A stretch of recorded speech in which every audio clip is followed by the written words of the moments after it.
Your brain just did something nobody talks about. The moment you walked in, before one word was said, it started running a silent program. Small talk isn't conversation, it's calibration. And if that process leaves you more tired than the conversation deserves, your brain isn't broken. It's just playing a different game than everyone else in the room. Small talk looks harmless on the surface. How's work? Where are you from? Crazy weather. But the words aren't the real task. The real task is running underneath them the entire time. Social psychology has a name for this: impression management. The hidden task running under every conversation you have with someone you don't know well. And small talk is the perfect environment for it. No deep topic to anchor to. No shared goal. Just open ambiguity, which means your brain fills the gap with questions it never says out loud. So for some people, small talk isn't one conversation. It's two, running simultaneously on the same brain. But here's what makes it heavier than just effort. You spend all that energy and get almost nothing real back. Most people run one program during conversation. Speak, listen, respond, done. For some people, it's two. Program 1, the conversation. What you say, how you keep the rhythm. Program 2, the audit. How am I coming across? Was that pause too long? What do they actually think? Both programs. Same room. Same conversation. Same brain. And this is why you can walk away from a 20-minute conversation feeling like you worked a full shift. Small talk doesn't drain you because it's shallow. It drains you because it's dual tasking. And nobody gave you credit for the second job. But the dual program is only part of it. The other part is quieter. And in some ways heavier. When you have a real conversation, the kind where something true gets said, your brain registers a return. This mattered. This connected. Small talk often doesn't give you that.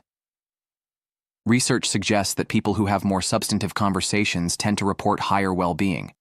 Not because surface talk is evil, but because depth pays the brain's reward system in a way maintenance talk simply doesn't.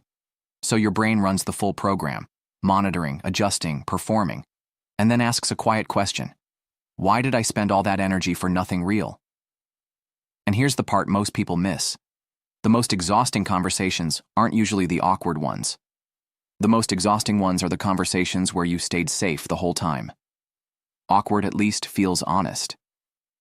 Safe small talk is just effort with a mask on. That's not you being difficult. For some people, that's just how the reward system is calibrated, and it's worth knowing which type you are. Now, here's where it gets a little unexpected. Most people assume that going deeper with strangers will feel awkward, too vulnerable, too soon. But researchers found that people consistently underestimate how connecting depth feels, and overestimate how awkward it will be. Every time. Which means the weight you feel before small talk, part of it isn't coming from them. The test you're dreading is partly the one you're running on yourself. And once you see that, the weight shifts. This is also why advice from people who love you can feel like control. Same evaluation system, different direction. But that's the next one. So what do you do with this? 3 things. But first, the goal isn't to be more interesting. The goal is to reduce the hidden workload. 1. Ask one follow-up question.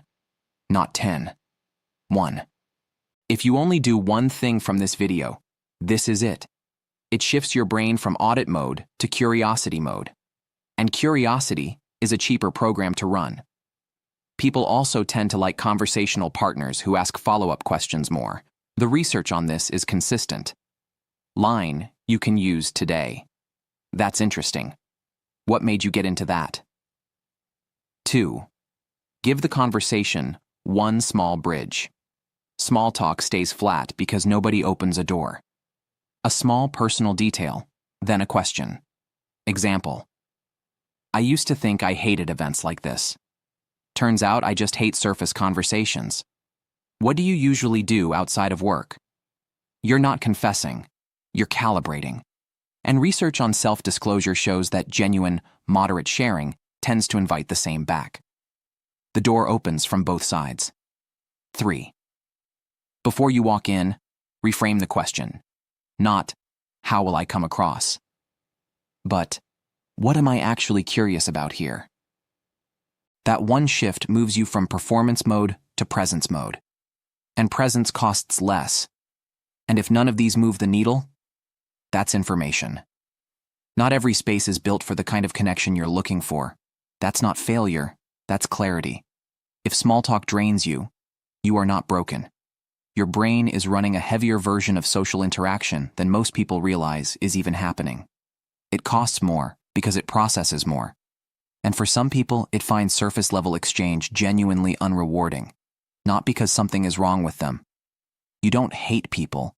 You just have higher standards for what conversation is supposed to feel like. And small talk, most of the time, doesn't come close. Tell me, after a long day of small talk, do you need silence to recover? Or does one real conversation actually restore you? Drop it below. And the next video goes one level deeper. Why advice from people who love you can still feel like control? And why that reaction makes complete sense. Click it.